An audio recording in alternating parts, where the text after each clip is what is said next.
So for Noble's ss5, Tennant T5e, or T500, no low water flow or water dripping out of the deck, we're gonna look at a couple of things. We're gonna start with low or no water flow. The first things we're gonna check, right here, this filter cup. We'll remove that. We'll rinse it out, tap it on the ground, clear out anything on that fine mesh that could be blocked. Just make sure there's nothing there obstructing. You can leave the filter out for further testing and put it back in later once you've established water flow.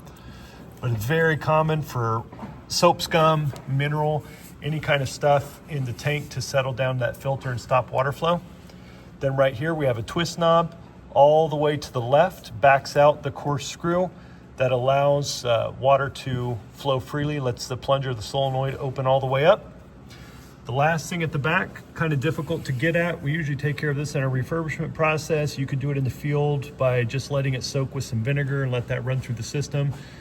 About 1 or 2 gallons to a tank full of water, and just let it sit overnight. That little elbow that goes up in the tank, it can get some buildup right at the input or in the elbow that can limit water flow. We're gonna look at that on this upside down machine here. Water system starts here with the outlet from the tank, comes through the elbow, goes to the filter, comes across on a hose to the solenoid. The solenoid valve is powered.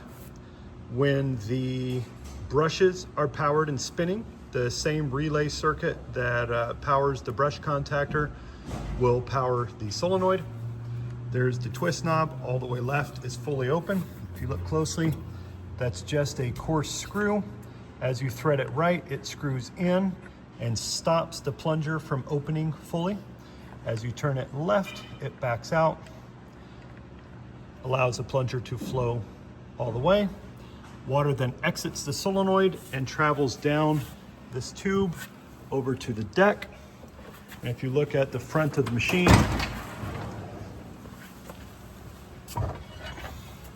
that is that hose connection at the T. Very uncommon for that T to clog. If you have water flow to one side or both sides, you're usually okay there.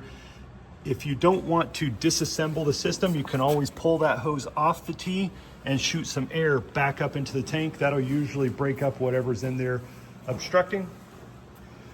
If filter remove and shooting air this way back to the elbow or up the hose back through the solenoid does not clear the problem, the next step is to remove the 2 screws that mount the solenoid. Remove the wires. This whole assembly will slide back. You take off that hose clamp. There is another hose clamp down inside of there. That allows you to disassemble the solenoid and clean it internally. Right here, we have a cart with some diagnostic information for solenoids. It is a 24-volt magnet coil. That is the screw that we were talking about. Internally, you have an elbow. Inside of that is a seat, a little silicone or rubber plunger that pushes in on that seat. When the magnet fires, it pulls the plunger away, opening water flow. When it's properly in position, the spring holds it closed. That tension keeps your water in the system. If your water is free flowing, it's very common to have a chunk of soap scum, some kind of debris. If it's a slow drip, it's probably a hair or a small fiber.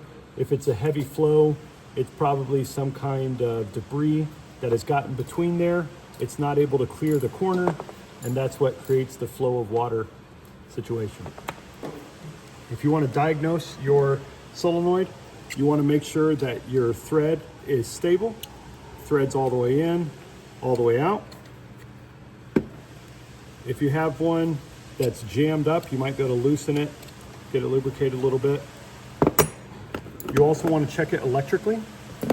If you have a voltmeter, you can set it to ohms resistance. Take your probes, make sure that they zero out, that you have good probes, and then you can go about testing it. Very consistently, these are going to end up around 50 ohms. This one here has a broken tab, but if I get right on it, It's going to zero out right around 50 ohms. Go to this one over here, no change, open line. Make sure I got a good connection, I do. Open line. This coil is broken internally, either at these attachments or inside. There is no way to repair that. This is a non-serviceable solenoid because there is no magnet potential. There is no coil. Any of these that have a magnet coil, assuming that they're magnetic functioning, you can see how the screw terminal there is seized up. That wouldn't work. That wouldn't be good for controlling water. Those two are non-serviceable. All of these others, whatever problem they have, they can be opened up just like this one and cleared out. Also, if you have a broken tab, that's non-serviceable.